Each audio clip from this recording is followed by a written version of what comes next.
Heb Abi natulad lang kay Looney. BR nagpasiklab sa Bicol. At Didel pinabilib ang mga MCs. Alamin natin ng mga yan, so tara. 2019 nang mahuli si Looney sa isang bypass operation. 2020 agad naman nakalaya ang hari ng tugma. Na-surprise pa nga ang mga tao nang mag-perform si Looney sa Flip Top Festival.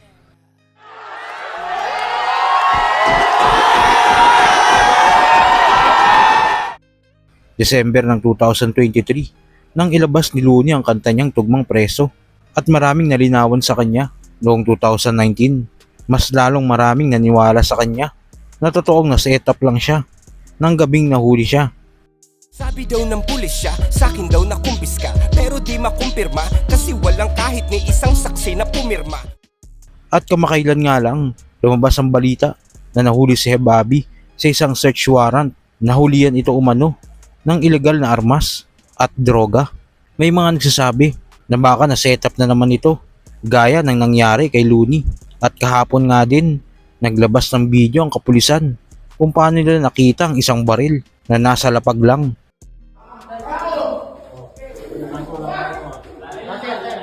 Gilid lang, taglit lang. Sir, pasok mo na ako. Yung ano Pasok mo na yung ano, sir.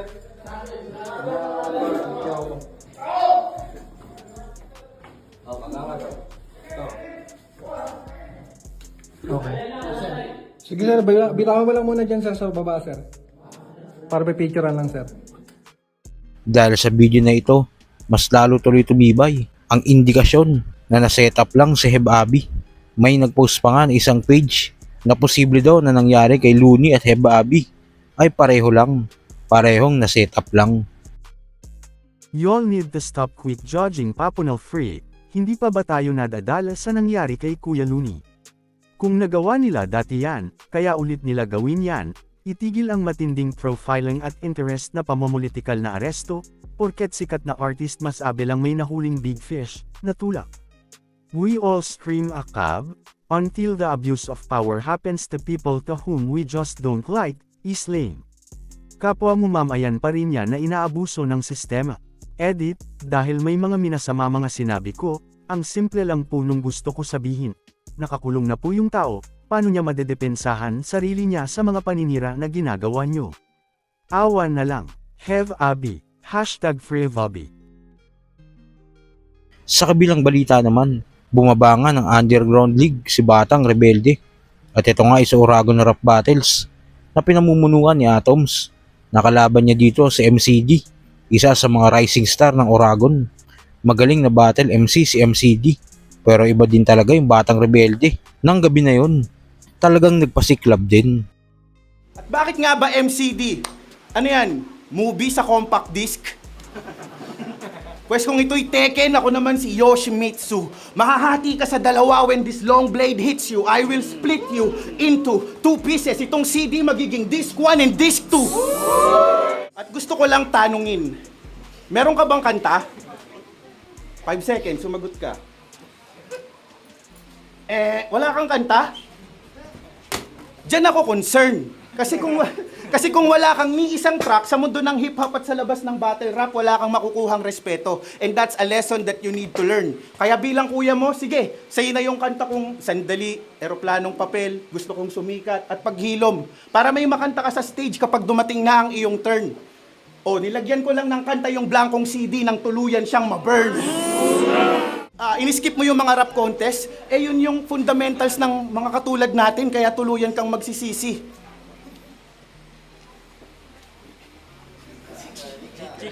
Malamang alam nyo na kung ba't naglabas ako ng CP. Nagpa-Gcash lang ako kay Creeply. No?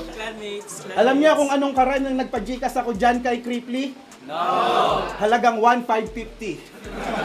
Malbar, ganun magpa-cash out, naka-multi.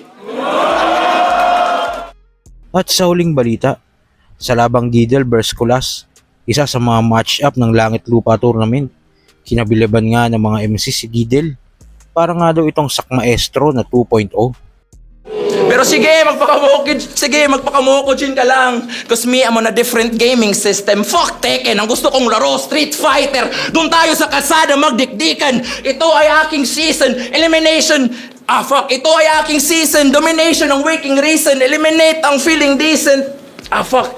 Eliminate ang teka, nag-i-input lang ng combo para mag-Akuma Raging Demon. Eliminate ang teka, nag-i-input lang ng combo para mag-Akuma Raging Demon.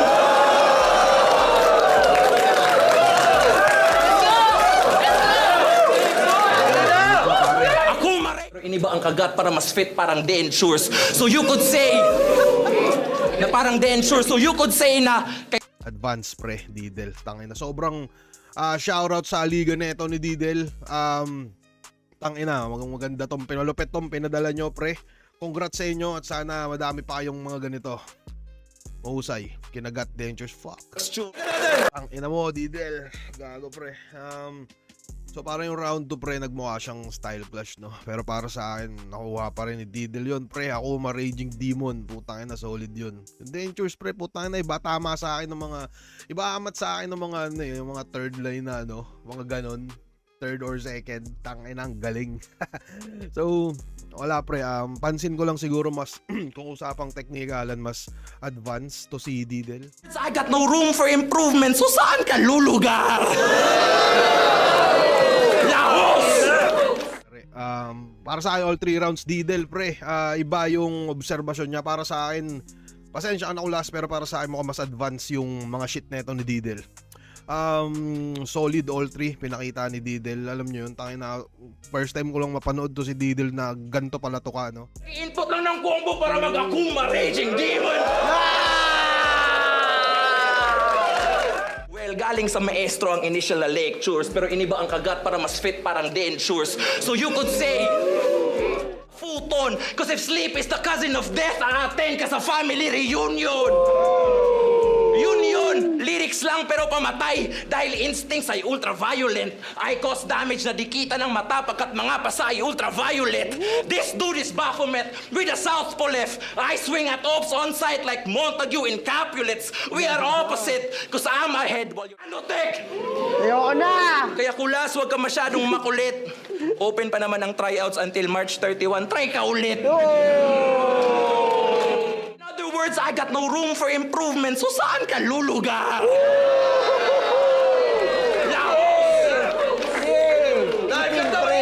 Body bag pala.